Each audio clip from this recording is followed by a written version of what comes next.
Allez, je me pose un petit peu et on va parler de Dragon Ball Daima épisode 4. J'en pense quoi? Eh bien du positif. Encore une fois. Alors vous le savez, je ne vais pas rentrer dans les détails. Chaque seconde, chaque minute, il se passe ça, machin. Et puis on lance des débats par rapport. Est-ce que c'est cohérent, machin. Je m'en branle totalement de ça. Je tiens à le rappeler, je le dirai tout le temps au début de vidéo. Dragon Ball, c'est 42 tomes. Le reste, c'est que du bonus. Et c'est un bonus plutôt plaisant, je trouve, Dragon Ball Daima. Puisque ça permet de se détendre un petit peu.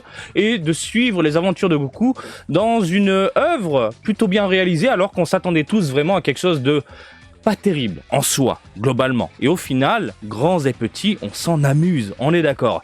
Bref, mes impressions sur cet épisode 4, on y va tout de suite.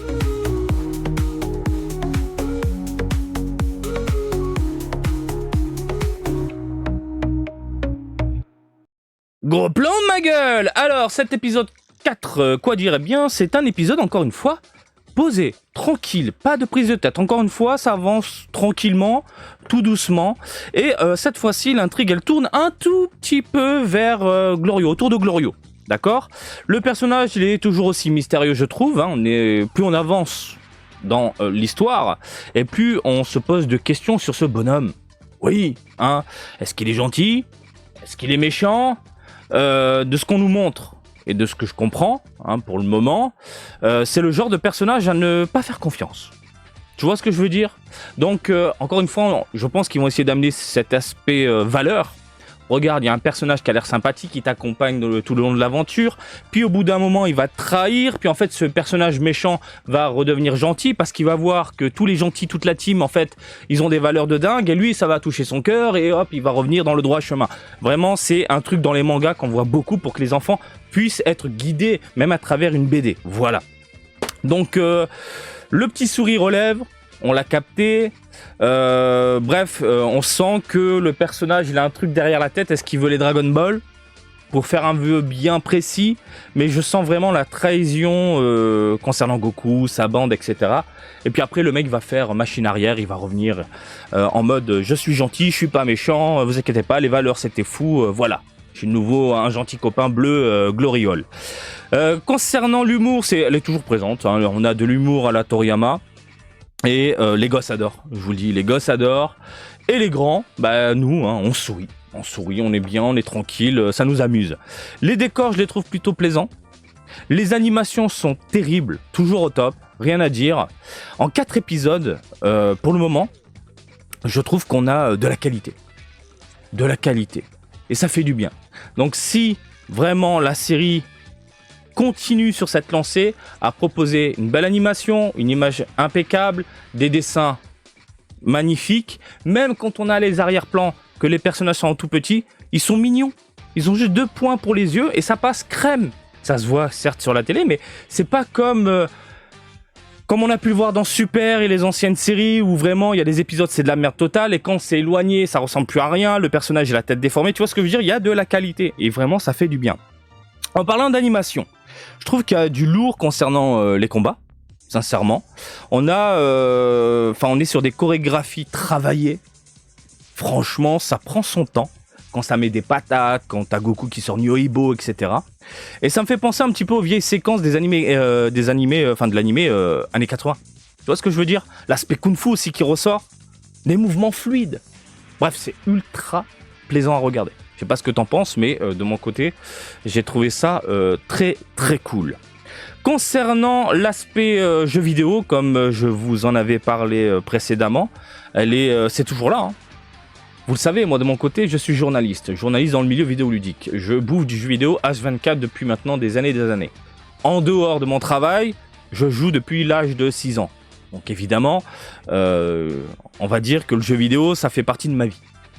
Et quand tu regardes Dragon Ball Daima, vraiment il y a ce côté aventure-action qui ressort et l'aspect jeu de rôle, l'aspect RPG.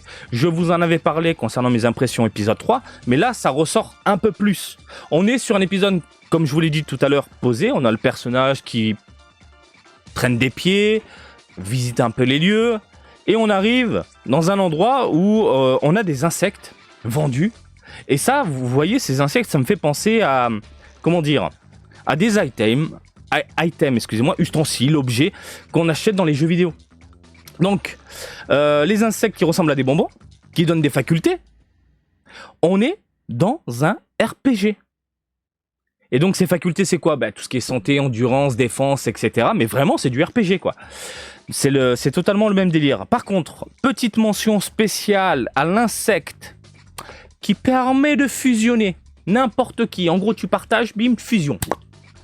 Ça, je suis extrêmement curieux parce que on peut nous donner des personnages totalement loufoques en termes de fusion, délire, etc. Et ça m'a grandement fait penser au jeu Dragon Ball Fusion. Vous vous souvenez de Dragon Ball Fusion sur 3DS? C'était terrible. Moi, j'avais bien aimé. Hein. Un bon petit RPG, on mettait un bracelet, et puis hop, on fusionnait avec tout et n'importe quoi. C'était totalement délirant. Bref, l'insecte qui permet de fusionner, moi je dis oui. Peut-être qu'on aura vraiment un truc délirant à un moment donné dans la série. Je pense que oui, puisqu'ils ont vraiment fait un petit aparté sur ça. Donc, si on nous focalise sur ce moment-là, c'est que évidemment, il va y avoir quelque chose derrière. Je pense. Voilà. Une fusion totalement délirante. Vegeta Piccolo, ce serait totalement délirant. En mini, je pense qu'il y a de quoi rigoler. Genre, on se trompe, on a merdouillé au niveau des insectes, bim, oh, merde, on a fusionné, tu vois. Enfin, un délire à la con. Bref, encore une fois, ça me fait penser à Dragon Ball Fusion et je trouvais ça plutôt délirant. Concernant Goku, reste lui-même. Et ça, j'aime beaucoup. On a ce côté un peu loufoque, nonchalant, totalement délirant, où il s'amuse en fait. Hein, il prend son pied, donc il est en mode légèreté, totalement. Hein.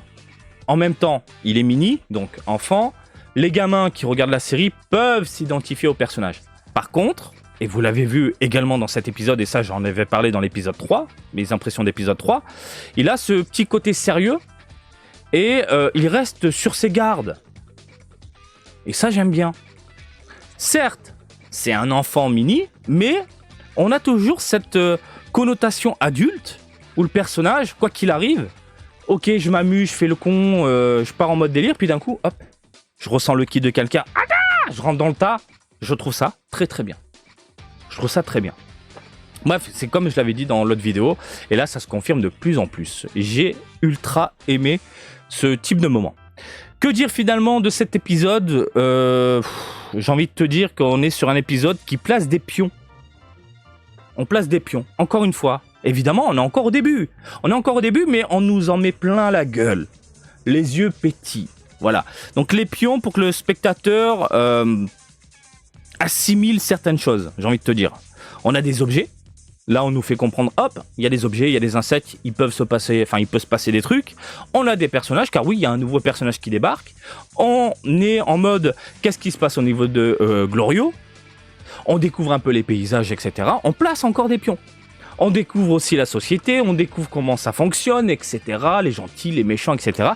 Encore une fois, cet épisode 4, on est dans le début, hein, et puis, hop, on vous donne des informations, on vous donne des petits détails et on progresse correctement avec un rythme soutenu. Et à un moment donné, ça va péter. Il s'est passé ça, plein de petites pièces de puzzle, et à force de les combiner, de les emboîter, eh bien on a une image, et cette image, ça sera le moment où ça va tout péter. Je le vois comme ça. Bref, en d'autres termes, on est bien, on est posé, on suit les nouvelles aventures de Goku avec attention, et ça passe crème. Ça passe vraiment crème. Voilà.